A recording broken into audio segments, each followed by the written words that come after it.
What happens when you mix oil and water? You get an emulsion. They don't really combine completely and will eventually separate again. What happens when you mix blue paint with yellow paint?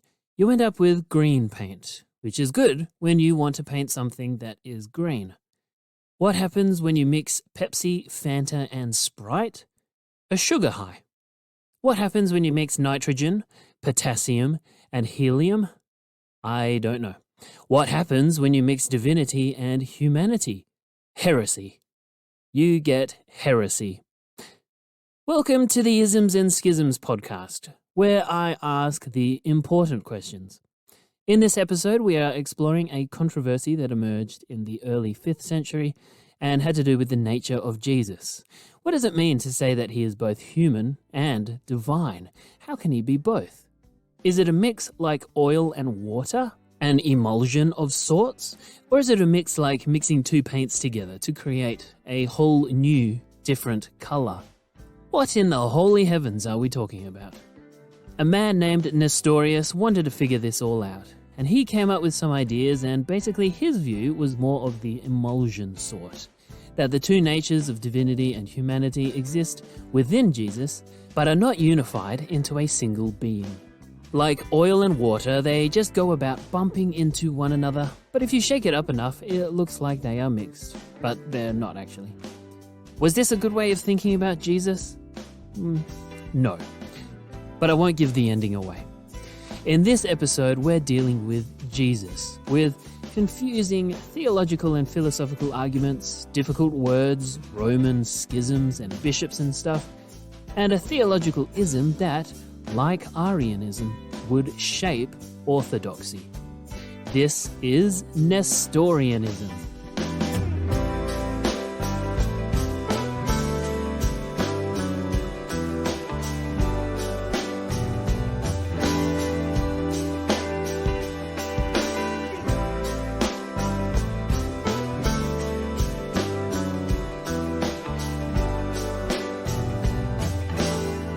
If you haven't listened to the episodes on Christology, Trinitarianism, and Arianism, I recommend going and listening to those before this episode. You don't necessarily have to, but it might make the content of this episode just that little bit easier to understand. Last week, we followed a man named Arius, who had the distinction for being the only man in history to have been slapped by Santa Claus. But he also had a heresy named after him. We saw how Arianism emerged in the 4th century and became very popular, almost becoming the mainstream Christological position. Well, questions about Jesus persisted, and new ideas continued to emerge, including what is called Nestorianism, which is the topic for this episode. But I would also like to explore another Christological debate next week that emerged at a similar time and was a response to Nestorius and a response to a whole bunch of other things and was itself condemned. This is called monophysitism. And no, I did not just have a stroke or sneeze. It is actually called monophysitism, but we'll practice our pronunciation next week. But it's all building up to the great Council of Chalcedon, which formalized and finalized the orthodox position of Jesus' nature. An immensely important council that addressed Arianism, Nestorianism, and monophysitism, and a whole lot of other isms. So that'll be a good episode. But hopefully this one will be too. Nestorius was born in Syria in the year 386 CE and became Patriarch of Constantinople in 428. This was an important and much envied position, particularly for those in the East, where the Bishop of Rome, who would become the Pope, had precedence over the West. The Patriarch of Constantinople would have precedence over the East, though still technically under the Pope, at least until the Great Schism later on. And so there was a lot of political maneuvering to attain that position or to get someone who was in your party into that position. But when you got that position, it wasn't secure, and people were always trying to knock you off your seat. Like a constant game of King of the Hill, where nobody wins and everybody goes home crying with bruised elbows and egos. And this is what would happen to Nestorius. He had studied in a monastery in Antioch under Theodore of Mopsuestia, an ancient city in modern Turkey. Theodore had taught a very distinct separation between the human and divine natures in Jesus, but not to the extent that it would cause problems. This is what Nestorius brought with him to Constantinople.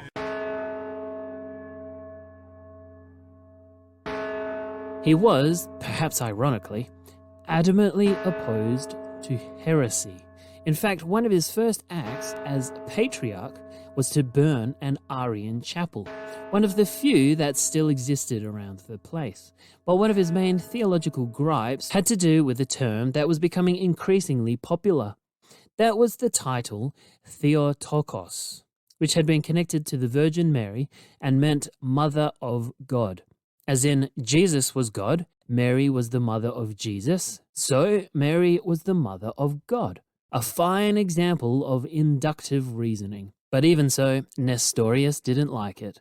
The debate here has less to do with Mary herself and more to do with Jesus. Nestorius felt this was inappropriately mixing the human and divine natures in Jesus. Elevating Mary in this way could be seen to both be taking away from his humanity or from his divinity. The title Mother of God emphasizes the divine, and so the title, argued Nestorius, neglects the human.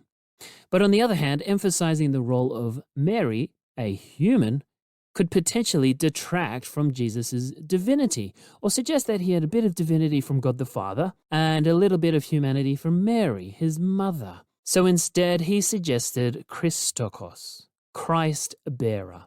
She bore the Christ, but she did not bear God.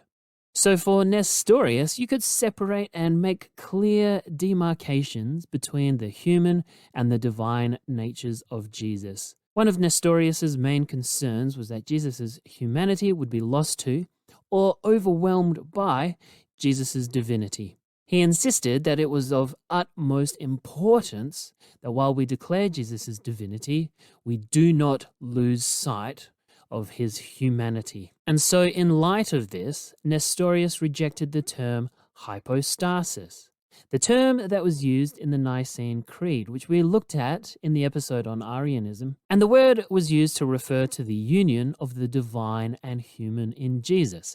This is called the hypostatic union.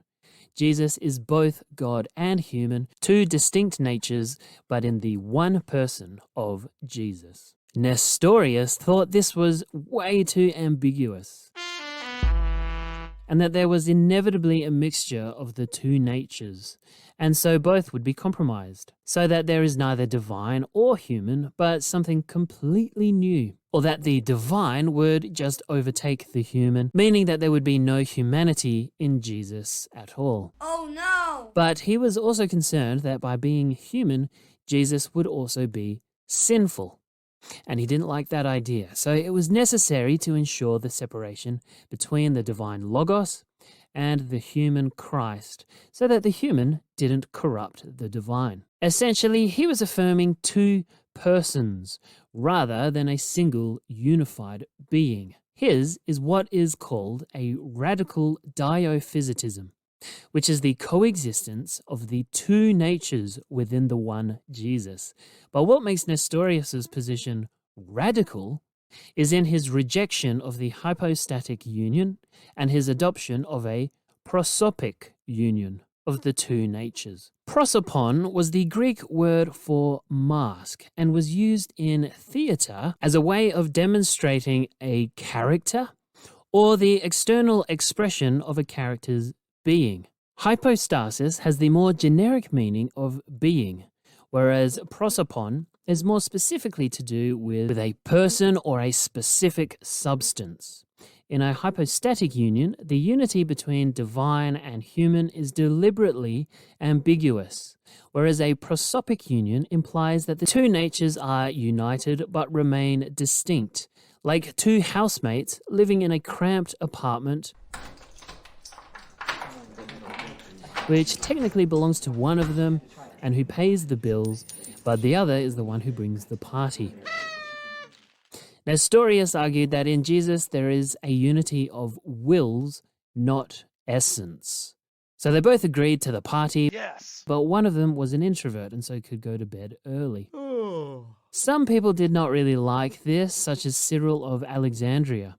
To him, Nestorianism seemed too much like a form of adoptionism, that God adopted a human to be his son, and in so doing elevates that human to become divine. Cyril happened to be a much better politician than Nestorius and chummed up with the Pope. The Pope gave Nestorius an ultimatum. He had 10 days to recant, or he would be excommunicated. With this notice, Cyril sent Nestorius a letter, which he also sent all over the Eastern Empire, which included what is known as the 12 anathemas, basically 12 statements of doctrinal error that Nestorius had committed. Cyril threatened to excommunicate anyone who supported Nestorius or agreed with his views. This included refusing to call Mary Theotokos, Mother of God. Despite friends telling him to do so, Nestorius stubbornly refused to recant. One of his friends even said to him, paraphrasing, "Mate, you're literally risking your life over a single word. Just chill out and come eat some hummus." So in the year 430, convinced by Cyril that Nestorius was dangerous, the Pope condemned Nestorius. Cyril also managed to charm the emperors Valentinian III in the west and Theodosius II in the east, who convoked another great ecumenical council to sort all of this out. This was the Council of Ephesus, which was, in a sense, a prelude to the Council of Chalcedon. Now, Nestorius had anticipated this and was convinced that, at such a council, he could convince everyone of his position and even turn everyone against Cyril, kind of like the Arians at the Council of Nicaea about 100 years earlier. So he was confident, but like the Arians, he probably shouldn't have been. The council was set for the 7th of June, 431, in Ephesus, but it took too long for Nestorius' supporters to organize themselves and get to Ephesus on time. When the Antiochene delegate was 2 weeks late, the council convened anyway, without Nestorius' key supporters. Nestorius was not allowed to defend himself, and he was declared a heretic and was deposed. Please just get out of my face. His supporters finally arrived only days later, and they thought, well then, we're going to have our own council, and it's going to be better than yours. It was small, but it was a rager, and they declared Cyril a heretic. Cyril threw another heretic party and called all of them heretics. At this point, I think almost everyone's a heretic, and like 5 years old. Big old Emperor Theodosius steps in, pulls them away by their ears, and says they're both being silly. None of you are heretics.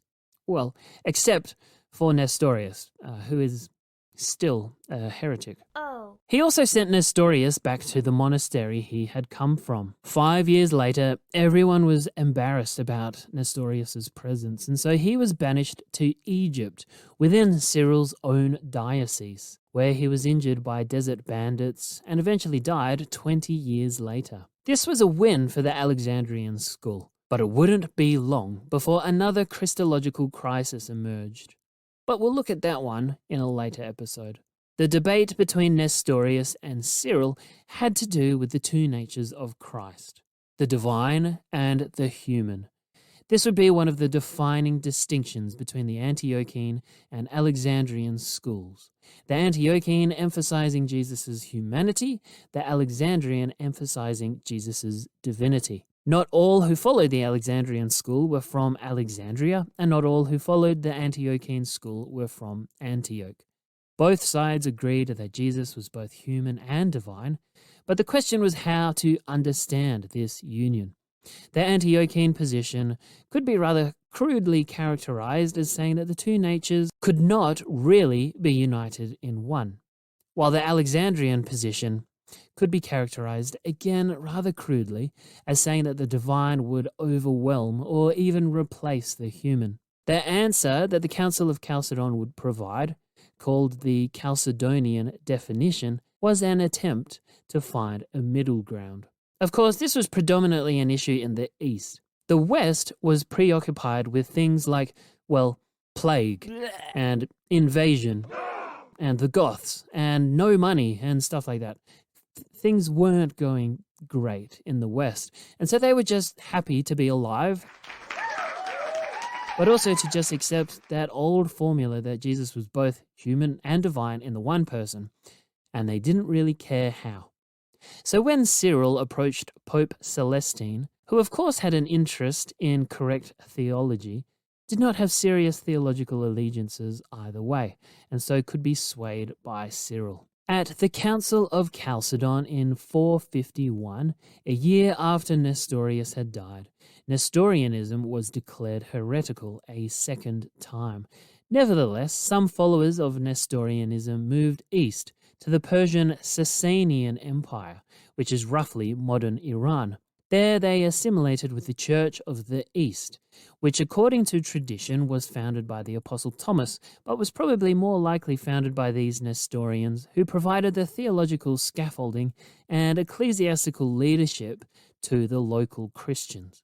It's sometimes referred to as the Nestorian Church, and they revered Nestorius as a saint. And this tradition existed for 1,000 years despite Muslim invasion, but then had a number of their own schisms and evolved into or merged with a variety of other traditions or just kind of generally died out. Some others thought that the formulation that the Chalcedonian Council came up with sounded too similar to Nestorianism, and so rejected the Chalcedonian definition, such as the Armenian Church.